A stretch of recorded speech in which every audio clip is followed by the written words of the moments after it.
ఎడారిలో సెలయేర్లు జూన్ 30. మెల్లనైన ఒక కంఠస్వరమును నేను వింటిని. యోబు 4:16. చాలా ఏళ్ల క్రితం ఒక స్నేహితురాలు నాకు నిజమైన శాంతి అనే పుస్తకాన్ని ఇచ్చింది. దానిలో చాలా పురాతనమైన విషయాలున్నాయి. ఆ పుస్తకం అంతటిలో ఒకే ఒక సందేశం మాటిమాటికి కనిపించేది. నా లోపల ఎక్కడో దేవుని స్వరం ఉండి నేను వినాలని ఎదురు చూస్తూ ఉంది. నాలోని రణగుణ ధ్వనులు ఆ స్వరం వినబడకుండా చేస్తున్నాయి. అయితే ఇంకేం, ఆ లోపలి స్వరాన్ని వినడం తేలికే కదా అని నాలోని రోదనంతటినీ తగ్గిద్దామని ప్రయత్నం మొదలుపెట్టాను. వెంటనే కొన్ని వేల గొంతులు, శబ్దాలు నా చెవుల్లో వినబడసాగాయి. బయట నుంచి, లోపల నుంచి హోరుమని ఒకటే గొడవ. వాటిలో కొన్ని నా స్వరాలే, కొన్ని నా ప్రశ్నలు, కొన్ని సాక్షాత్తు నా ప్రార్థనలే, మరికొన్ని శోధకుడి సలహాలు, ఇహలోకపు కేకలు, పెడబొబ్బలును.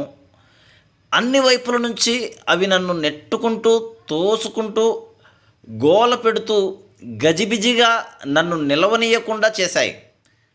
కొన్ని స్వరాలకు, కొన్ని ప్రశ్నలకైతే నేను నిలిచి సమాధానం చెప్పలేనేమో అనిపించింది.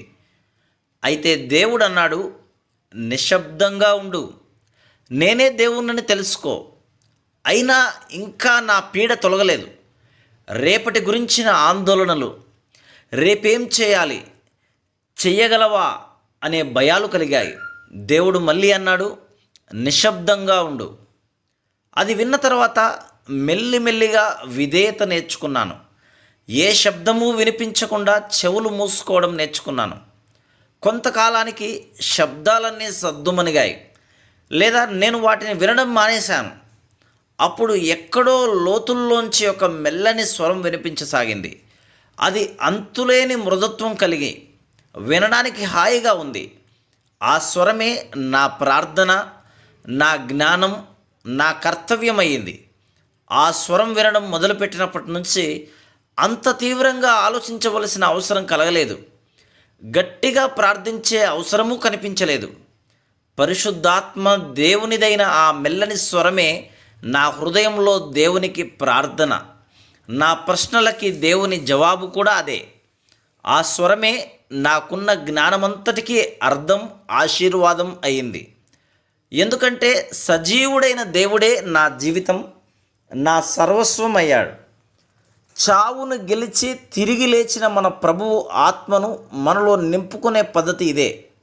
రాత్రంతా చల్లని నిర్మలమైన మంచు బిందువుల్ని కడుపారా తాగిన పువ్వులాగా మనం ఆ ఆత్మను తాగి ప్రపంచపు పెనుగులాటల్లోకి ధైర్యంగా ప్రవేశించగలం.